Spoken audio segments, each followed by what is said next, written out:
So I was on my way to Iowa to speak and perform at a Pride event, and my partner and I were in the airport getting ready to board the airplane. And we started talking to a lovely lady who was in front of us. She had a sparkly hat, so of course I had to compliment it. She asked my partner where we were going, and what we were going to do in Iowa. So I looked at her to see what her reaction would be when she heard the answer. You just never know about people. Bigots can wear sparkly hats too, right? So he tells her we're going to Pride in Ottumwa.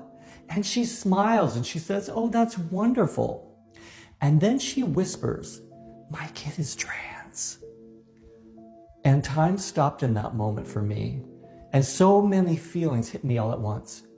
And they continued to talk for a minute while I slipped into a trance, trying to make my face look like I was still part of the conversation. On one hand, I was so happy that this person knew we were safe and that they could share about their kid being trans. But the fact that they felt they had to whisper those words, it stung me.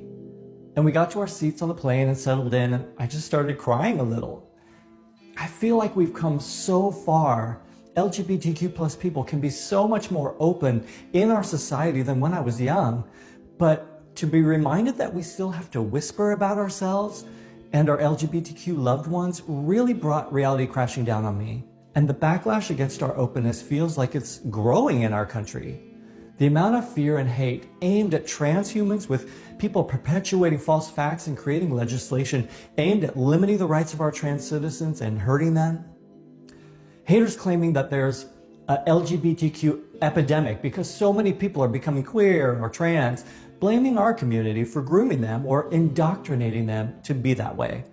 Not taking a minute to think about the fact that we can be so much more open now and have such a supportive community that people feel safer to be their true selves.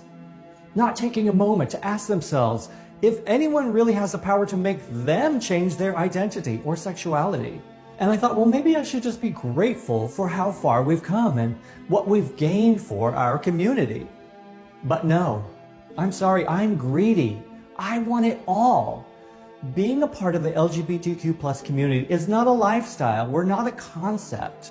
We are human beings just like everyone else, and we happen to be different. Some people are born into bodies that don't reflect who they are on the inside, and those people have the right to change that. Just like anyone else has the right to alter their bodies to make them happy, feel good, feel right when they look in the mirror. For trans people, the process of becoming who they are physically has taken so much thought and consideration. They don't just wake up one day and say, "Well, I think I'm a man today, I'll start having surgeries." We need to recognize that most trans people have considered deeply who they are and how they want to express themselves, not just physically, but in every way, most likely more than any of us ever have. And by the way, LGBTQ plus people don't talk about body parts. It's the cis straight people who can't stop thinking and talking about body parts and what people are doing with them. Now, we don't care what you're doing with yours and definitely don't want to talk about it. So can you do us that favor in return? Our attitude and behavior toward trans people is causing them to be attacked and feel such depression that they can sometimes take their own lives. Yet trans people have existed forever and are living happy, fulfilling lives. Why do people care so much about how others want to live their lives and how they want to look? Why are people so righteous about how we present ourselves to the world? I wish people would care a lot more and focus on who we are as humans on the inside. Why doesn't that matter as much? Why can't who we are as a human be the priority instead of policing body parts? Is it because that if people did focus more on that, everyone would realize that the loud, hateful voices are not the better people here? If we focused on who we are on the inside more, people might actually realize they don't even like who they are. Keeping it superficial, focusing on hating people for what they look like and how they want to live their lives, keeps the focus off of how terrible of a person they are. I wish everyone would focus on becoming the best human they can be. Grow into someone they truly love and can share that love with the rest of the world. Stop basing their identity on ideologies that other people preach to them and think about things for themselves. Feel what's right in their hearts without listening to others telling them how to do it.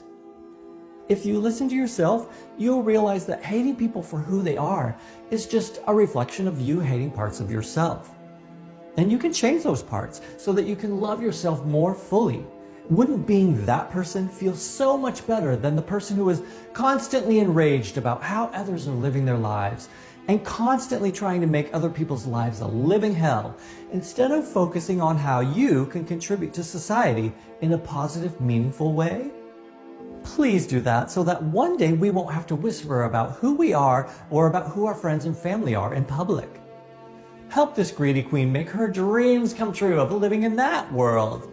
Live and let live, freedom for all, life, liberty, and not just the pursuit of happiness, but actually having happiness. So now let's go out and get it. And let's get a sparkly hat while we're at it.